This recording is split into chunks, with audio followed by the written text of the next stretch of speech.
Okay, I'm going to say that I lean heavily towards the book of Enoch being inspired. The reason why is, well, this year, recently, I've read the book of Enoch cover to cover. I've done investigation of where people say that the book of Enoch contradicts Scripture.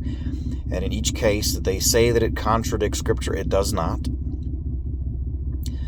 I recently read a book by, his name is Bruk, B-R-U-K, Bruk Asale, A-S-A-L-E.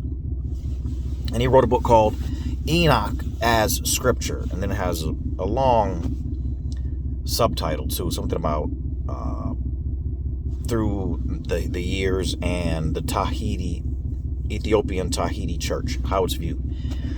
But it was a good book, and he shows a plausible case of why when Jude quotes it, he's not quoting it like people say, oh, it's like a pastor quoting Harry Potter or quoting Star Wars.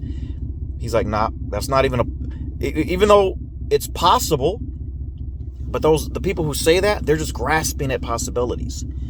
He makes the case that it's not plausible according to how Jude quotes Scripture. He quotes Enoch the exact same way. It doesn't seem like he's trying to disparage or it's not like Paul quoting, look, one of their own poets says this about themselves. Look, they say this is how you got to treat Cretans because their own poet says this. He alludes to it without saying Enoch in one case. Then he specifically quotes it. He quotes Enoch exactly with the authority that he would Scripture. And so the idea of that an inspired writer would use something that was considered heretical and then just keep quoting it is it's not reasonable to think that Jude thought less of the book of Enoch. And I read another book recently by, her name is Amy, probably professor or doctor, Amy Richter.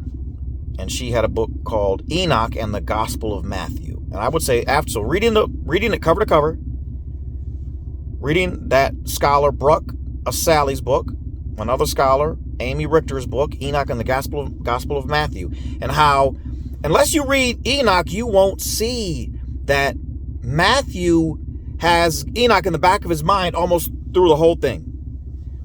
So do you understand? Do you understand what I'm saying? If you don't know Enoch, you will not see that the New Testament writers weave Enoch throughout their whole. Enoch's woven throughout the Gospel of Matthew. She does a good job, so check that book out. So I'm just going to say, don't believe everything you hear about the book of Enoch. What's my holdup? Why I say I only lean heavily towards it?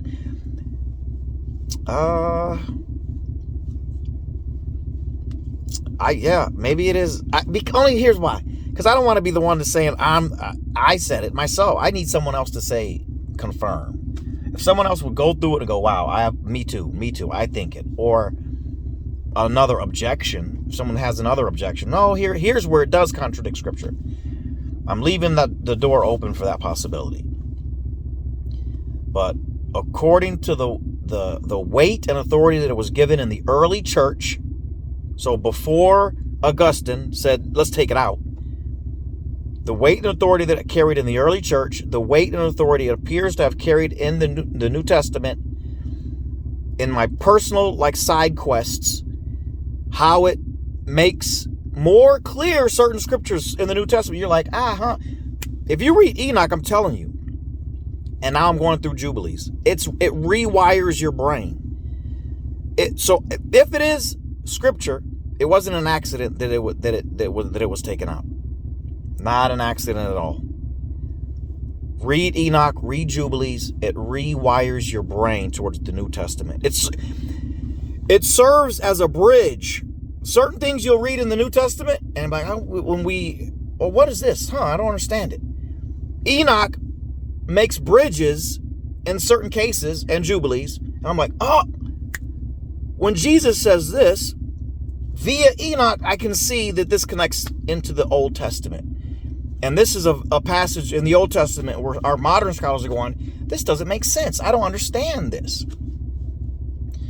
So please, do your own personal research. Read Enoch. Don't believe all the nonsense.